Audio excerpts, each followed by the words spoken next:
महाराष्ट्र माझा न्यूज, सर्वसामान्य जनतेचा आवाज। वाठार निंबाळकर तालुका फलटण येथील महाराष्ट्र जीवन प्राधिकरण यांच्या प्रादेशिक नळ पुरवठा योजना पाणी साठवण टँक लगत विहीर घेण्यास निर्बंध घातला असतानाही भूजल अधिनियम तरतुदींचे उल्लंघन करण्यात आलं आहे।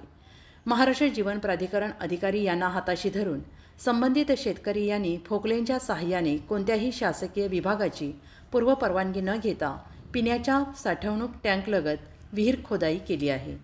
सदरच्या विहिरीच्या कामामुळे प्रादेशिक नळ पाणीपुरवठा योजना पाणी साठवण टँक संरक्षण भिंतीला गेलेले तडे असून याचे मोठे नुकसान प्रादेशिक नळ पाणीपुरवठा योजनेचे झाले आहे।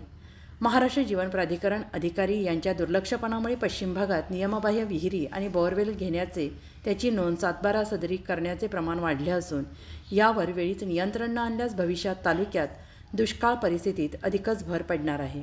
विहीर काढणारा फोकलेन जप्त करून तात्काळ विहीर बुजवून टाकण्यात यावी, तसेच संबंधित शेतकरी आणि फोकलेन चालक मालक यांच्यावर गुन्हा दाखल करून महाराष्ट्र जीवन प्राधिकरण अधिकारी यांच्यावर कारवाई करण्याची मागणी ग्रामस्थांनी केली आहे। महाराष्ट्र माझा न्यूज नेटवर्क फलटण।